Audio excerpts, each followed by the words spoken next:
Aujourd'hui, nous allons parler de l'objectif SMART. Alors, c'est quoi? Parce que votre objectif est flou ou alors parce qu'il est mal défini, vous vous apercevez au fur et à mesure que votre objectif, en fin de compte, c'est un cadre tellement vague qui ne vous sert pas à grand-chose et donc qui vous empêche de réaliser votre objectif. Alors, comme vous le voyez, aujourd'hui, nous allons voir différentes choses que je vais vous montrer. Alors, vous embêtez pas à faire des screenshots, enfin, vous pouvez en faire bien évidemment, mais tout sera à disposition gratuitement, il y aura un lien en dessous. Et donc, on commence par, déjà, c'est quoi un objectif SMART? Alors, un objectif SMART et la raison, c'est ce que je vous disais, c'est ce qui va permettre d'affiner la vision, d'avoir un cadre plus carré, pour se focaliser vraiment sur les pas, les étapes, de manière les plus réaliste possible. Et ça va vraiment tout changer. Et je vous promets que si vous définissez bien l'objectif au départ, vous obtiendrez beaucoup plus facilement ce que vous attendez par la suite. Si vous ne connaissez pas, moi je suis Olivier Parent, je suis indépendant depuis 1999. J'ai été entraîneur sportif pendant des années, donc j'ai l'habitude de fixer des objectifs. Et puis j'ai fait de la formation, du coaching, du consulting, j'ai fait une société, je suis à mon compte, j'ai des entrepreneurs, des marketeurs. Et j'aime partager ce savoir que j'ai accumulé depuis des années, et c'est ce que je vous offre ici. Alors, en fin de compte, je vais vous présenter un peu un schéma qui va regrouper un peu ce que c'est. Eh bien, l'objectif SMART, ça veut dire simplement qu'il est S spécifique, M mesurable, A atteignable, acceptable ou audacieux. Alors, vous allez voir la grandeur de votre objectif, R pour réaliste et le T pour temporellement défini. Donc, il a un temps, une durée, etc. Alors, qu'est-ce que ça veut dire pour aller plus loin? Spécifique, ça veut dire quoi? Spécifique, ça veut dire que votre objectif, eh bien, il doit avancer sur être le plus clair possible. Spécifique, c'est pas juste je veux gagner 18 dollars par heure. C'est spécifique, mais c'est pas suffisant. Vous verrez par la suite. Mais en tout cas, je vous ai mis quelques questions spécifiques. Il faut essayer de faire un peu le qui, que, quoi, dont, où, avec qui, etc.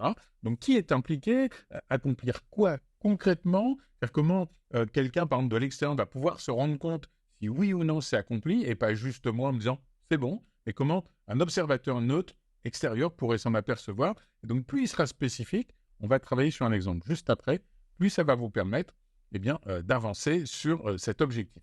Et puis, l'objectif doit être aussi mesurable. Mesurable, c'est-à-dire que c'est un indicateur de performance. Alors, combien je dois atteindre, soit un volume, un chiffre, etc. Comment je vais savoir si je l'ai atteint. Vous voyez, vous allez voir toutes les questions, elles se regroupent parce qu'il y a une logique derrière. Il doit être atteignable. C'est-à-dire, est-ce que j'en ai la capacité et les ressources? Est-ce que vous avez déjà eu des expériences passées qui vous permettent de savoir si oui ou non vous êtes capable d'atteindre cet objectif? Et donc, est-ce que j'en ai les capacités? Est-ce que j'en ai les ressources? Et à côté de ça, quelque chose qui peut être assez proche, c'est réaliste. Réaliste, c'est-à-dire, est-ce que c'est pas un doux rêve? Parce que souvent, il y a des choses à perdre quand on atteint un objectif. Par exemple, je vais être un indépendant autosuffisant, ok, mais vous perdez la stabilité d'un salarié, si vous étiez salarié et que vous voulez changer. Et donc, quelles sont les contraintes externes et internes? C'est ça, réaliste. Et puis, évidemment, temporellement défini. Je veux être heureux, une fois de plus, c'est un très mauvais objectif. Donc, par quoi je veux commencer? Où devrais-je être dans X jours? Mon étape, c'est quoi? Mon premier pas? Qu'est-ce que je peux faire demain matin qui va me permettre d'avancer sur mon objectif? Donc, ça va être concret. Et en fin de compte, on va se retrouver avec un ensemble d'éléments qui va nous permettre de se poser un objectif. Et je veux réussir quelque chose, on va aller dans les détails. Alors, je vais vous donner 3 tips qui peuvent être utiles si vous ne voyez pas trop comment faire. La première chose, c'est le happy end. C'est-à-dire votre objectif. Si demain, il y a un réalisateur qui vient vous voir et qui dit non, je veux me faire d'où tu es à ton atteinte de l'objectif un film, c'est quoi la scène finale? Vous savez, tous les films ont une scène finale où le héros est content. Comment cette scène finale, vous la visualisez? Comment vous allez la passer? Il faut que vous l'ayez dans votre tête et il faut que d'autres personnes soient capables de la voir. La deuxième chose, c'est qu'il faut accepter que si l'objectif est le but à atteindre, comme rien n'est parfait et que comme vous ne maîtrisez pas tout ce qui se passe dans votre vie, il faut que vous ayez des feedbacks en permanence, donc vous questionnez sur ce que vous avez fait. Vous ne changez pas d'objectif, vous changez le moyen de les atteindre. Et puis, la dernière chose, c'est que oui, mais quand on se fixe un objectif, il n'est pas parfait. Et il faut l'accepter. Il faut en prendre conscience. Il faut vraiment chercher les effets négatifs. Si vous faites l'autruche, vous allez passer à côté de certainement tous les freins qui vont vous empêcher d'atteindre l'objectif. Alors ce tableau, vous pourrez le récupérer ouvert comme ça, bien évidemment, et on va essayer de le mettre en pratique. Je travaille avec Valérie, et Valérie, qui est une coach sportive, on va dire individuelle, m'a dit, moi, mon objectif, c'est d'avoir des femmes motivées, et j'en ai besoin de 5 par mois pour équilibrer mon budget financier. Des femmes motivées, motivées, moi je ne sais pas ce que ça veut dire, 5 clientes par mois. Ok, mais qu'est-ce qu'on fait avec ça? Eh bien, on peut se poser des questions. Et on peut se poser la question de se dire, ok, mais alors, des femmes, n'importe quelle femme, motivée, d'accord, mais pour le moment, femme, n'importe quelle femme, et on ne veut pas restreindre. Mais moi, j'ai besoin de savoir, parce que on peut avoir des cibles. Alors peut-être qu'elle va me dire, non, mais moi, je ne veux pas perdre des cibles, donc je veux viser tout le monde. À ce moment-là, on va lui dire, ok, mais c'est trop vague, tu peux avoir plusieurs objectifs. Par exemple, avec qui travailles-tu le plus? Quelles sont celles que tu as vraiment envie d'aider? Et peut-être qu'il y a un profil qui va sortir. Par exemple, des femmes urbaines qui n'ont pas eu le temps d'aller à la sport. De femmes, on passe à une femme urbaine. Et puis, on pourrait se dire, ok, mais motivé, ça veut dire quoi? C'est quoi une femme motivée pour toi? Elle me répond dans 2 jours. Est-ce que c'est valable ou pas valable? Peu importe. Après, c'est du jugement. Mais elle me répond dans 2 jours. Ok, c'est une preuve qu'elles sont trop actives et moi, c'est ce que j'aime. Ok. Et puis après, dans les 3 jours qui suivent, elles sont prêtes à faire un zoom avec moi parce que moi, je veux pouvoir aller vite dans mon traitement de l'information. Si la personne n'est pas dès le début rapidement régulière, ça ne marche pas. Ok, première question, mais est-ce que c'est possible? Est-ce qu'il en existe des femmes comme ça? Donc là, c'est une question, je n'ai pas obligatoirement la réponse, d'accord? Ça sera un feedback à garder, donc une question à garder à l'esprit, sauf si elle me dit, oui, car dans le passé, j'en ai déjà trouvé des comme ça. Ok, il est atteignable et il est un peu plus mesurable puisque j'ai des étapes en 2 jours.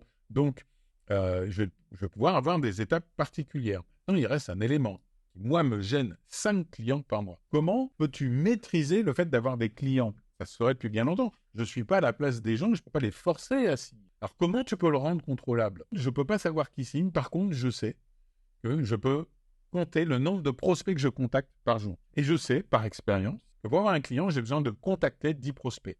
Contacter des prospects qui m'ont répondu. Donc, ce qui fait, si j'en veux 5 par mois, eh bien, il m'en faut 50, donc plus ou moins 13 par semaine. Ok, donc j'ai un peu plus d'éléments, il faut que je contacte des prospects, et il m'en faut 13 par semaine. Donc j'ai à la fois quelque chose de temporel, et puis j'ai aussi, on pourrait le rajouter, j'ai aussi 13 contacts par semaine. De mon objectif, femme motivée 5 par mois, j'arrive à cette conclusion, on va dire cette première étape, je dois contacter 13 femmes urbaines. Alors encore, on pourrait dire, ok, mais c'est quoi urbaine? Oui, on peut creuser au fur et à mesure sur Instagram et Facebook, plateforme de contact, qui ont un travail ne leur permettant pas d'aller à la salle de sport. Donc, ça lui permet d'avoir une sorte de mini-avatar un peu plus clair que femme motivée, d'accord? Et qui doivent être assez intéressés pour me répondre sous 2 jours, puis organiser un Zoom sous 3 jours. J'ai des éléments concrets. Est-ce que j'ai bien fait mes 13 contacts par semaine? C'est quand même un élément fondamental.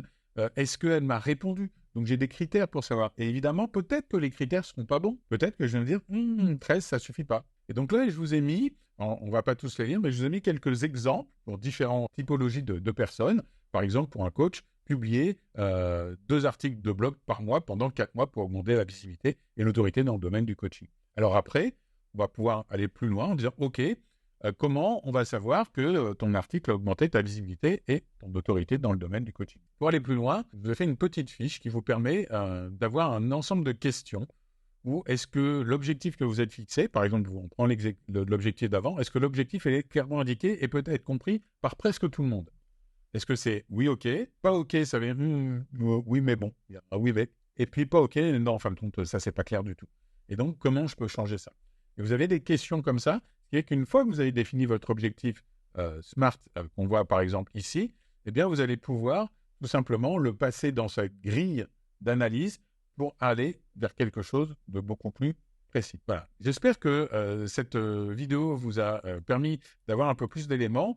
Donc, je vous rappelle que tous ces éléments, vous pourrez y accéder tout simplement en cliquant sur le lien qui sera à votre disposition. Ça va vous permettre de pouvoir avoir ça, développer vos objectifs tout seul. Évidemment, de temps en temps, vous allez vous apercevoir que nos objectifs, ils sont tellement importants pour nous que c'est très difficile soi-même d'être clair. Surtout quand c'est des choses qu'on travaille depuis longtemps, où on a un peu la tête dans le guidon. Si c'est le cas, il y a un petit lien là où vous pourrez tout simplement prendre une session avec moi pour prendre des petites sessions de 20 minutes, qu'on puisse travailler dessus. Mais ça, c'est vraiment si vous n'avez pas besoin. Mais déjà, téléchargez tout ça, vous allez voir, ça va vous permettre de mémoriser ça, de l'utiliser de manière informelle et puis de manière formelle avec le tableau si vous voulez aller plus loin pour réussir à atteindre vos objectifs. J'espère que cette vidéo vous a plu. Pensez à liker, partager comme d'habitude. Je compte sur vous, c'est ce qui me permet de me motiver pour vous faire d'autres fiches comme ça. À très bientôt. Merci, merci.